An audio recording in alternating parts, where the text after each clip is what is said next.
Hello students, good morning. मैं doctor Bhupendra स्वागत करता हूं आपका अग्रसेन कॉलेज की इस ऑनलाइन सीरीज के अंतर्गत। पिछले लेक्चर के अंतर्गत हमारा जो है एक तरह से इंट्रोडक्शन हुआ था, इंट्रोडक्शन क्लास थी, जिसके अंतर्गत मैंने आपको जो है फर्स्ट ईयर का जो सिलेबस है वो आपको बताया। मैंने आपको बताया था कि फर्स्ट ईयर के अंतर्गत जो जूलॉजी है, मैं आपको जूलॉजी पढ़ाता हूँ। तो जो जूलॉजी है, उस जूलॉजी के 3 पेपर हैं, फर्स्ट, सेकंड, थर्ड, और उन तीनों पेपर के अंतर्गत मैंने आपको बताया था कि कौन कौन से पेपर किस किस नाम से। जैसे कि फर्स्ट पेपर के अंतर्गत आप लोगों को जो है एनिमल डाइवर्सिटी बताया था, सेकंड पेपर जो है आपका वो जेनेटिक्स का है, और थर्ड पेपर जो है वो आपका सेल बायोलॉजी का है। ठीक है, तो मैंने आपको बिफोर लेक्चर के अंतर्गत शुरू कर दिया था आपका सेकंड पेपर, और सेकंड पेपर के अंतर्गत जो पहला टॉपिक है वह है मेंडेलियन जेनेटिक्स। तो देखिए बच्चों, थोड़ा सा मैंने आपको उस दिन बताया था, लेकिन हम दोबारा शुरू वहीं से कर रहे हैं, मेंडेलियन जेनेटिक्स से। मेंडेलियन जेनेटिक्स, तो सबसे पहले हम बात करते हैं बच्चों यहां पर जेनेटिक्स शब्द की। ठीक, जेनेटिक्स को हम हिंदी में कहते हैं क्या? आनुवांशिकी। तो जेनेटिक्स शब्द का जो सर्वप्रथम प्रयोग है वह बैटसन के द्वारा किया गया था। बैटसन के द्वारा इसका प्रयोग किया गया था 1906, और इस जेनेटिक्स शब्द की जो उत्पत्ति है वह किससे मानी गई है? जीन शब्द से मानी गई है, जिसका कि इंग्लिश में जो अर्थ होता है वह होता है टू ग्रो इनटू, और हिंदी में कहते हैं इसे वृद्धि करना या वृद्धि की ओर, वृद्धि की ओर या वृद्धि करना। ठीक, तो ये आपका जेनेटिक्स शब्द का शाब्दिक परिचय हो गया। ठीक है, अब देखिए आगे बात कर रहे हैं हम कि मेंडेलियन जेनेटिक्स। मेंडेलियन जेनेटिक्स क्यों कहा गया है? इस मेंडेलियन जेनेटिक्स इसलिए कहा गया है इसको क्योंकि यहां पर हम जो है मेंडेलियन जेनेटिक्स के अंतर्गत जो मेंडल के द्वारा किए गए जो एक्सपेरिमेंट थे उनका अध्ययन करते हैं, इसलिए इसको अपन क्या कहते हैं? मेंडेलियन जेनेटिक्स कहते हैं। इसके अलावा और जो जेनेटिक्स के अंतर्गत अपने अनुसंधान या प्रयोग हुए हैं वो न्यू मेंडलिज्म के अंतर्गत पढ़े जाते हैं, नव मेंडलवाद के अंतर्गत पढ़े जाते हैं। ठीक है, अब देखिए बात करते हैं यहां पर कुछ शाब्दिक अर्थों के बारे में। देखिए यहां जेनेटिक्स इट मींस आनुवांशिकी। आनुवांशिकी क्या है? आनुवांशिकी पहले हम शाब्दिक इंग्लिश का तो शब्द परिचय हमने बता दिया, लेकिन अब हम बात कर रहे हैं हिंदी शब्द का आनुवांशिकी का, और इस आनुवांशिकी की सबसे पहले बात करेंगे हम किसकी? परिभाषा के बारे में। आनुवांशिकी की परिभाषा क्या होगी? तो देखो बच्चों, आनुवांशिकी जीव विज्ञान की वह शाखा है जिसके अंतर्गत आनुवांशिक लक्षणों का अध्ययन किया जाता है। तो क्या बोला बेटा मैंने कि आनुवांशिक लक्षणों का अध्ययन। ठीक, दूसरा इसकी परिभाषा क्या हो सकती है? दूसरी इसकी परिभाषा होती है कि जीव विज्ञान की वह शाखा जिसके अंतर्गत आनुवांशिक लक्षणों के वंशागति का अध्ययन। तो क्या कह रहे हैं बच्चों इसको हम? आनुवांशिक लक्षणों की वंशागति का अध्ययन क्या है बच्चों? आनुवांशिकी है। ठीक है, तो पहले हम बात करते हैं कि यहां पर वंशागति, वंशागति से क्या अभिप्राय है? देखिए बच्चों, वंशागति से अभिप्राय है कि संतति पीढ़ी में या यूं कहें अपन सीधे तौर से संतान में माता पिता से, अर्थात पैतृक पीढ़ी, माता पिता से प्राप्त जो लक्षण होते हैं वो क्या प्राप्त जो लक्षण होते हैं उन्हें अपन क्या कहते हैं बच्चों? पैतृक लक्षण बोलते हैं। ठीक है, और उनका एक पीढ़ी से मतलब पैतृक पीढ़ी से कौन सी अगली पीढ़ी के अंतर्गत गमन की जो प्रक्रिया है वह क्या कहलाती है? उसकी वंशागति। इट मीन्स एक पीढ़ी से दूसरी पीढ़ी में आनुवंशिक या पैतृक लक्षणों का गमन जो है वह क्या कहलाता है? वंशागति कहलाता है। आया समझ में? ठीक है, तो एक हुआ आपका क्या यहां पर शब्द? वंशागति। ठीक, अब देखिए आगे चलते हैं अपन, यहां पर आगे चलते हैं क्या बेटा? मेंडल। मेंडल कौन थे? मेंडल जो है इन्हें हम फादर ऑफ जेनेटिक्स कहते हैं, जिनका कि पूरा नाम है Gregor John Mendel. Father of क्या? जेनेटिक्स, जिनका पूरा नाम है क्या? Gregor John Mendel. ठीक है बच्चों, देखिए मेंडल को फादर ऑफ जेनेटिक्स क्यों कहा जाता है? मेंडल को फादर ऑफ जेनेटिक्स इसलिए कहा जाता है क्योंकि मेंडल ने आनुवंशिकी के क्षेत्र में सबसे सफलतम प्रयोग किए थे। इसी कारण से जो है इनको क्या कहा जाता है? फादर ऑफ जेनेटिक्स कहा जाता है। मेंडल से पहले भी कुछ वैज्ञानिक हुए थे जिन्होंने आनुवंशिकी के क्षेत्र में अपने अनुसंधान प्रयोग किए थे, लेकिन उनके परिणाम इतने सही और इतने स्पष्ट नहीं थे जितने कि ग्रेगर जॉन मेंडल ने प्राप्त किए थे। इसी कारण से जो है मेंडल को ही सफलता का श्रेय प्राप्त हुआ। मेंडल से पहले आनुवंशिकी के क्षेत्र में कार्य करने वाले कुछ वैज्ञानिक थे, जैसे कि जे कॉलयूटर, और इन्होंने जो है वह अपने अनुसंधान जो है किए थे तंबाकू के पादप पर। इन्होंने अपने अनुसंधान प्रयोग किस पर किए थे? तंबाकू के पादप पर किए थे। इसके अलावा कुछ और वैज्ञानिक थे, जैसे कि गॉर्टर, जैसे कि कौन? गॉर्टर, और एक वैज्ञानिक और थे, उनका नाम था नॉडिन। तो ये कुछ वो नाम हैं जिन्होंने मेंडल से पहले भी आनुवंशिकी के क्षेत्र में अपने अनुसंधान प्रयोग किए थे, लेकिन इनके परिणाम स्पष्ट प्राप्त न होने के कारण जो है इनको क्या जेनेटिक्स का क्या नहीं मिला? श्रेय प्राप्त नहीं कर पाए। ठीक है, अब देखिए बात करते हैं यहां पर मेंडल की। देखिए बच्चों, मेंडल का जो जन्म है वह है 18 जुलाई 1822 को हुआ। कहां हुआ? इनका जन्म हुआ था ऑस्ट्रिया के हेंजनडॉर्फ प्रांत के सिलिसिया गांव में। इनका जन्म कहां हुआ बच्चों? ऑस्ट्रिया के हेंजनडॉर्फ प्रांत के सिलिसिया गांव में हुआ। ये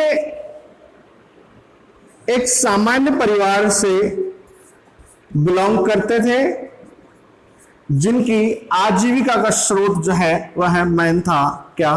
कृषि, अर्थात ये एक कृषक परिवार से थे। इनकी प्रारंभिक शिक्षा जो है अपने मूल पैतृक गांव के अंतर्गत ही हुई थी, और उन्होंने अपने पैतृक गांव से ही या अपने मूल निवास से ही सन 1842 के अंतर्गत दर्शन शास्त्र से 2 वर्षीय डिप्लोमा प्राप्त किया, और 1843 में इन्होंने ब्रून शहर में एक चर्च में क्या, पादरी का पद, पादरी पद ग्रहण किया बच्चों।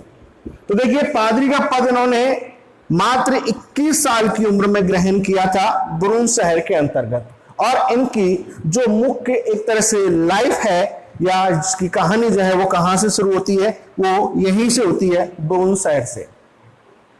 कैसे? देखिए बच्चों, इनको बागवानी का शौक था। किसका शौक था? बागवानी का शौक था। इसी कारण से क्या है कि ये उस चर्च के उद्यान के अंतर्गत क्या करते थे? बागवानी करते थे, और उसी शौक के साथ साथ ये अपने आनुवांशिक प्रयोग कर पाए। देखिए, ये एक दर्शन शास्त्र के विद्यार्थी थे, जबकि इन्होंने अपने आनुवांशिक प्रयोग जो किए वो किस साइंस क्षेत्र के अंतर्गत किए, वो किस कारण से? बागवानी के अंतर्गत इनका इंटरेस्ट था, इसलिए।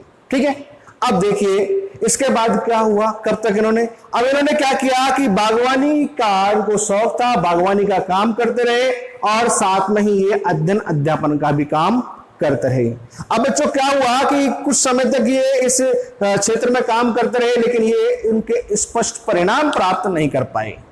क्यों? क्योंकि इनको स्टैटिक्स की नॉलेज इतनी स्पष्ट नहीं थी। इसलिए फिर ये कुछ समय बाद जो है वियना यूनिवर्सिटी गए, वियना विश्वविद्यालय गए, जहां से इन्होंने 1 वर्षीय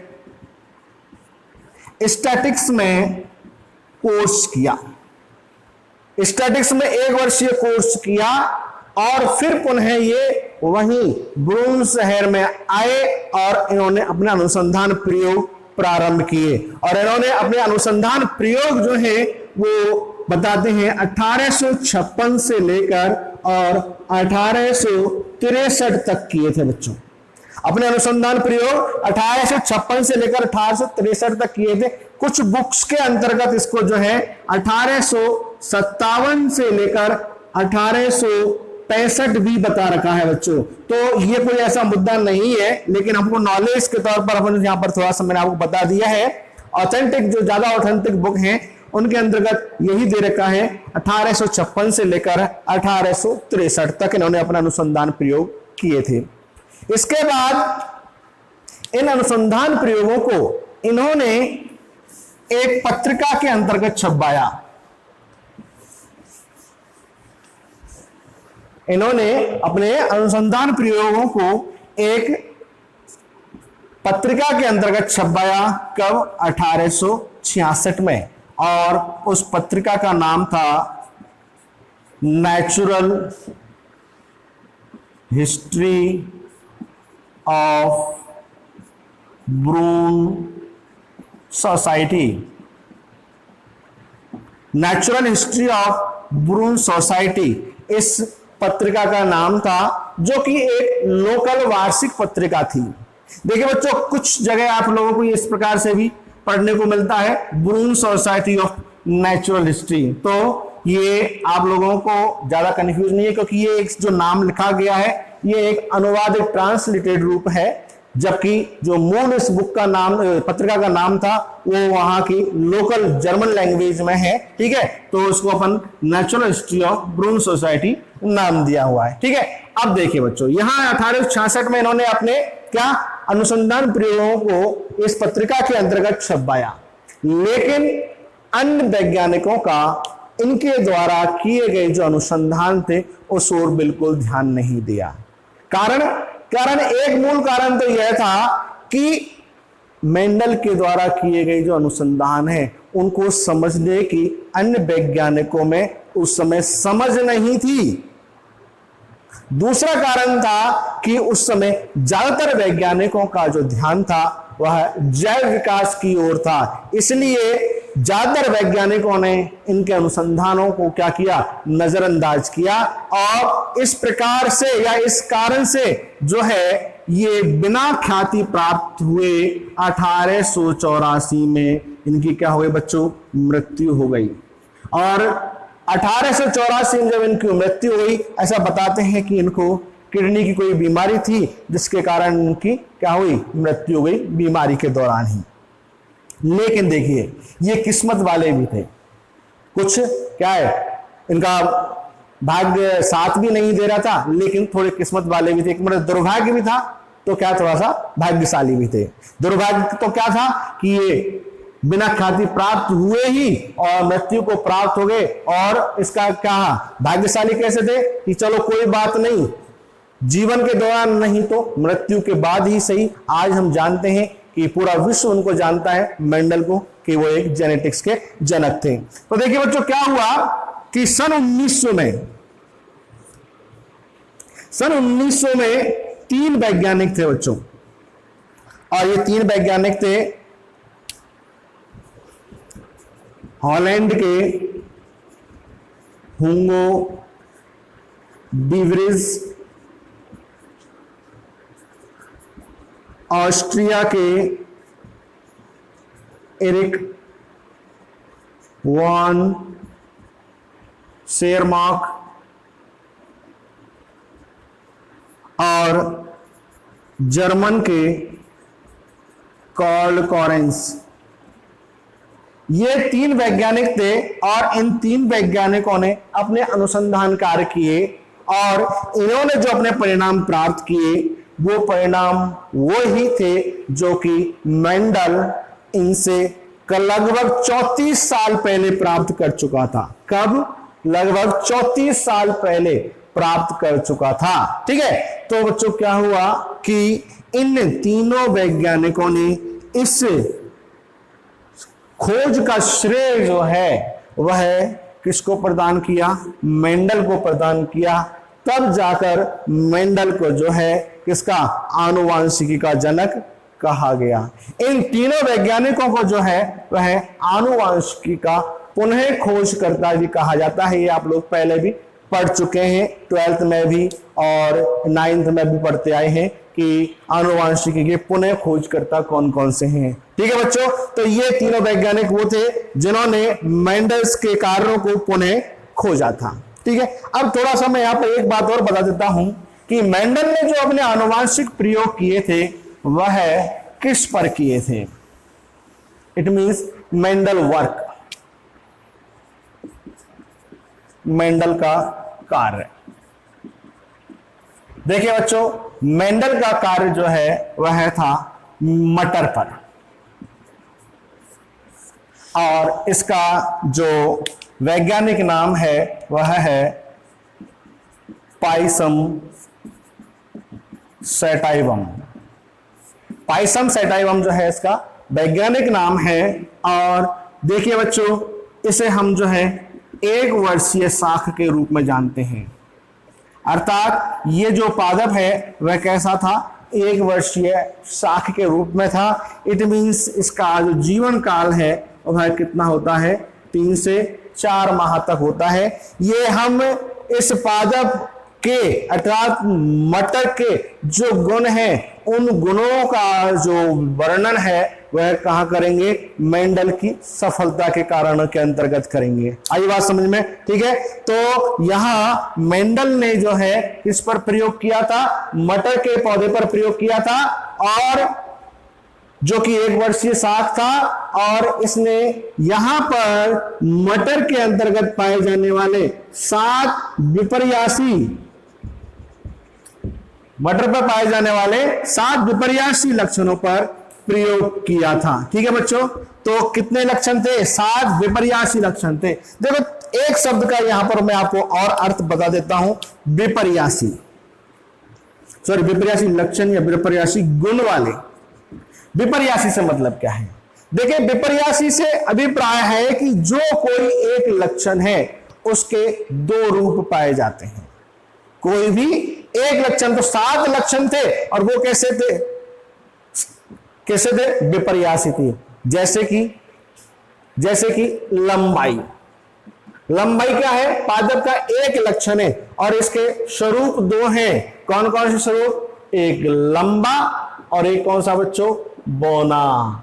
तो इस प्रकार से मेंडल ने जो मटर के पौधे पर अपने आनुवांशिक प्रयोग किए थे वो 7 लक्षणों पर किए थे, और वो 7 के 7 जो लक्षण थे वो कैसे थे?